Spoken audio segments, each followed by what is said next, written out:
Welcome back to Roads Untraveled, you guys. This is a very special day, okay? The MR2 world, as I found in owning that car, is incredibly polarizing. And there are many ways that people go about building these cars, okay? You know, the MR2 is one of the only Japanese mid-engine cars ever. NSX MR2, it's one of the greatest Japanese turbo cars, period, in my opinion. So for me, it's like, I just want to drive the car. I don't care. I'm not thinking about what's on the road ahead. I'm not thinking about rock chips and stuff. But Chris has a show car build here, and that's his style. And we're going to talk to Chris today. I just want to see where his head's at, because he also has, if you guys remember the, the video we shot a couple months ago on his 500 horsepower STI, he can actually enjoy a turbo car that he drives on the street and that is actually incredibly fast and capable, but also build a show car MR2. So without further, I know this was an incredible rant here. Let's get into it. Let's talk to Chris. Let's go drive this absolutely stunning example of what an SW20 turbo can be.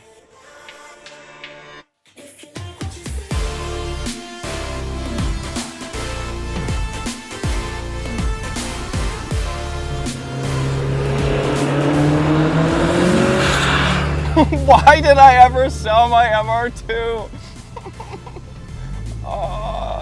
Chris, why did you let me drive your car? This is only making everything so much worse for me right now. But you know, that's the problem. This is the issue car people run into when you have an insane amount of dream cars, when you just have so many dream cars. Too many to count. This kid loves it. He is now, the rest of his life, that kid is going to be a die-hard MR2 fan.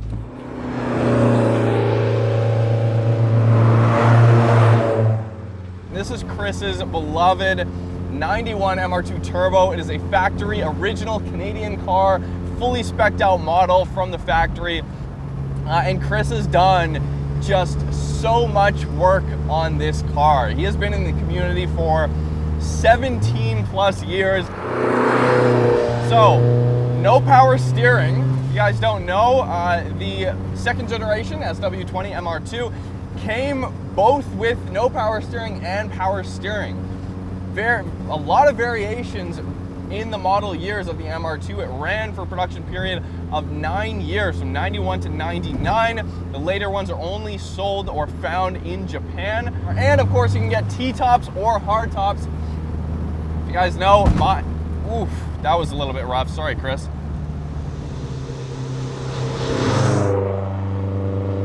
If you guys don't know, mine was a hardtop. Now, the reason I went with a hardtop is because the purist in me and the numbers cruncher inside of me wanted to save the like 10 pounds or the 15 pounds, not even, I think it's like 5 pounds, some nominal number that does not matter in the big scheme of things. It's something else. Sure, the track rigidity might not be there, but for a show car build and for a stance build, this is the right way to go. You're not concerned about chassis flex. There's two kinds of people who build stance cars and show cars. And it's very interesting to see here in the internet age where that split begins, because you either have someone who is purely doing it for the clout, open wastegate, or there's the other section of people who choose to build a stance car or a show car build purely because it opens up an incredible amount of opportunities to go to car shows and car events like the All Japanese Classic, where Chris actually won Best of Show with this MR2 based on the people's choice, based on a popularity vote. And it just opens up opportunities for authentic car connection. The MR2 community is, oh my, that'll never get old. The MR2 community is at such a size. It's so loud. Your car is a little bit distracting, Chris. That you can find the parts you need, and there aren't, there's a lot of ways you can go. A lot of people go disco potato on these engines. They go the Garrett GT28 route. Chris has decided to go with the TD06, which largely people think of as a slower spooling turbo, which it is. We're not getting real strong torque up until about 4,000 RPM here. Wow, so much feedback in the steering.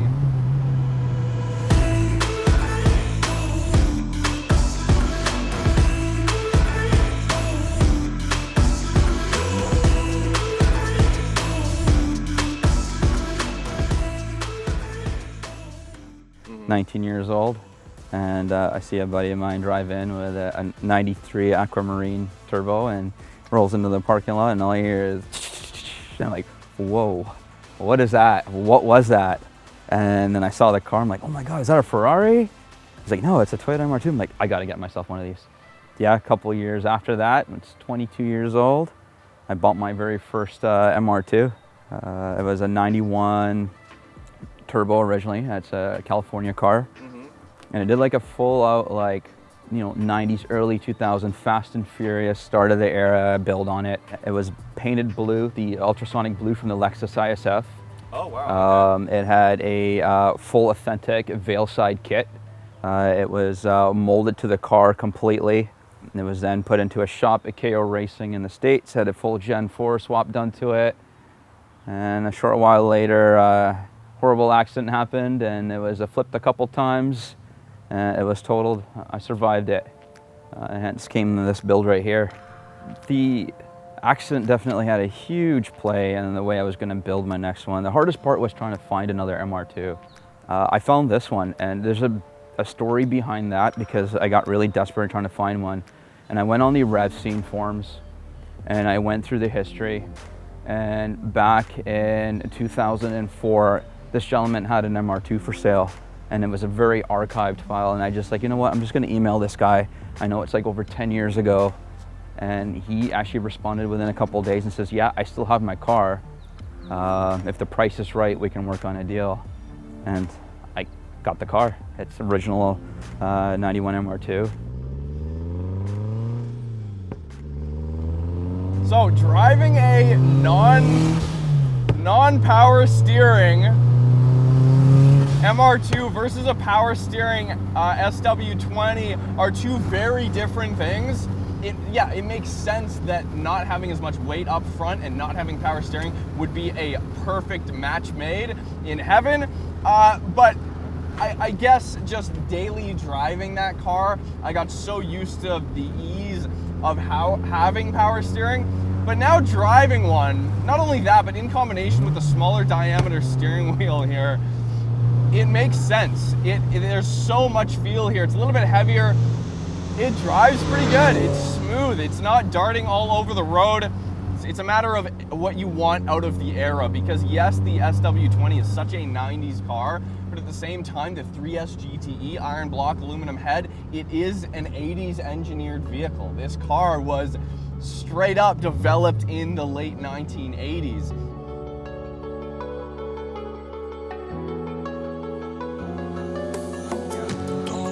Both the STI and the MR2 were acquired around the same time. I did get the MR2 a few months earlier, but I had a different vision for it. I am a bit of an adrenaline guy, and I love the fast cars, but I knew that the MR2 wasn't going to be the next fast car that I was going to experience, and that was going to be the STI. So I purchased the STI, and I already knew that was going to be my fast build. The MR2, because of my previous accident, I wanted to build something low. I wanted to bring something, that I can drive slow. But at the same time, I wanted the bragging rights of having a fast car too. Like, don't get me wrong, the way it looks, it's still like a 400 horsepower car on the dyno. It's tuned. But yeah, I wanted something that would be a constant reminder that, hey, Chris, you have a fast car, but you can drive slow and enjoy it at the same time. And I knew that if I did a stance build, that it kind of always gave me the reassurance that, hey, you know what, I can drive slow and still, it still looks good and it's still drivable. And I built everything that can be reverted back to stock anytime. Within a day, it can be back to stock. Some love it, some hate it, but at the end of the day, it's my car, and I chose it to build it this way. White on one side, gray on the other. What the heck is that? It's to give it a bit of a uniqueness. Mm-hmm. It's very an era-specific wheel. It's very nostalgic, and I wanted to have two different looks of the car. Since I knew that this car was going to be a show car, it's going to hit the shows, and depending on where you park, the angles, people always got a different look and feel of the car. I never really told anybody this, but if you take a picture from one side, you got a different picture of the car with white wheels. Take a picture from this side, you got a different feel with the gray. I like it. I mean, unless I point it out, you're never going to notice it because it flows so well with the car. So the interior is almost original OEM style, but I did replace the original OEM leather seats. This is the 91 MR2. I did replace the seats with some red Recaros. These are from I believe a DC2. They were imported from Japan. I've got my gauges, got a turbo timer, the essentials that you need to monitor to make sure your car is running safe. It's got a touchscreen Pioneer deck with two 10-inch JL subwoofers and custom mounted boxes behind the seats. And when you really kind of punch it, it's like having a back massage while enjoying some really nice music. It is a T-top model, and I do have the original T-top shades, which not too many people have these days. That's a rare part. It is, and you know, and everything's pretty immaculate condition. I keep it in the garage. It's never driven in the rain, never winter driven. Yeah, it does have a short shifter. Yeah. It's a custom short shifter that was recently designed by the guys at MR2 Heaven. It's got 4 or 5 slots, so it gives you the best of any world you want. You want a B&M, you got a B&M. You want a TRD, it's got the TRD. You want the C's, it's got the C's. You want the 93 original, it's got the 93 original. All the slots are in there. I've chosen to drive in the TRD mode, and that's where I find it the most unique. Even though snap oversteer is a large part of the MR2's lore, I mean, it's kind of what drew me into him. A lot of it was like, hey, are you sure about this? I don't know. I've never really driven a mid-engine car, but I also kind of want to prove you all wrong.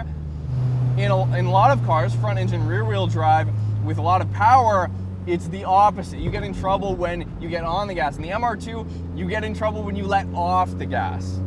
Never forget that. Just never forget that. It goes for all mid-engine cars, but so inherently there's this, you know, over the years, of course, the SW20 was improved. And then this 91 versus the 94, there are a few chassis changes. Here we've got HKS 262 cams in the back. We've got a Fidanza lightweight flywheel.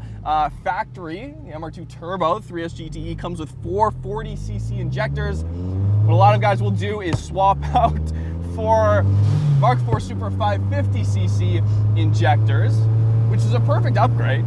But here we have 1000cc injectors, so more than double the flow rate of the factory 3S injectors here. It is running an Apexy Power FC, and the way Chris explained this to me is, hey man, like, you know, a lot of this is not period, but for some stuff you have to stay period. And for engine management, he has stuck with the period kind of engine management ECU versus going with what I did with my car, which is the Link, because it is very tunable and you can do all these, you know, launch control and 2-step with it, and there's a little bit more flexibility once you get into the software. But hey man, if you can tune it up to 400 wheel horsepower and you have a reliable, safe car and a powerful car that you can count on, then why not go with the period stuff and just set that one extra part different?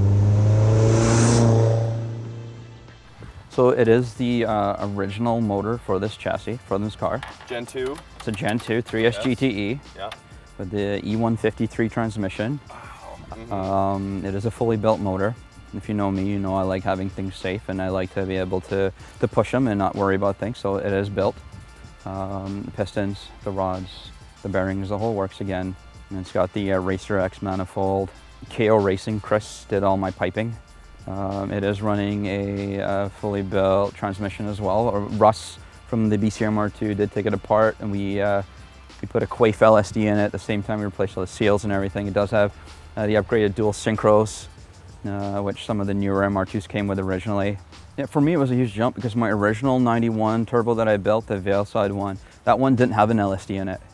So having the LSD in this one, you can actually really feel the difference, especially cornering and stuff. Yeah, it's running meth injection as well. I mean, like, it's a pretty clean setup. There are some nostalgic pieces that I did save from my crash. For example, the KO Racing hood. You can see the battle wounds that are on there. Those are all made from pry bars trying to open the lid when I went to go recover the car. So I did keep a bit of my old car within this build here as well. You know, it's your vision. It's your art, your piece of art. Everyone has their own opinions. No two people are the same, right? So. Mm-hmm. Your car sucks, Chris. That's okay. That's okay. I can put some radials on it and we can go to the track or the drag strip and we can burn some 400 horsepower out of it. Exactly. Take this out of That's the how way. you stop him talking. Oh wow, this is super clean, man. Chris, how does it feel to have your car, first off, MR2 only magazine? Really cool that there's an MR2 magazine. How does it feel to have your car featured in print? A dying medium. You know what? It's actually a really exciting feeling. You know, when you're in high school and you're reading these magazines, you know, like Super Street or Pass Mag, and then to have your car featured, and I call it centerfold. I counted the pages that I think it's centerfold, and to also have a small feature right on the cover as well. It's kind of like a dream come true. The MR2 is a great car. It's a great platform. The community support's awesome. I love it. It keeps the car alive. Russ Turnbull owns the V6 that's quite famous everywhere as well. He's had quite a bit of play in it as well. He helped me build the transmission, etc., and he gave me an aspiration with the way that his car was built. And then to own such a rare car too, it's great to be able to showcase it.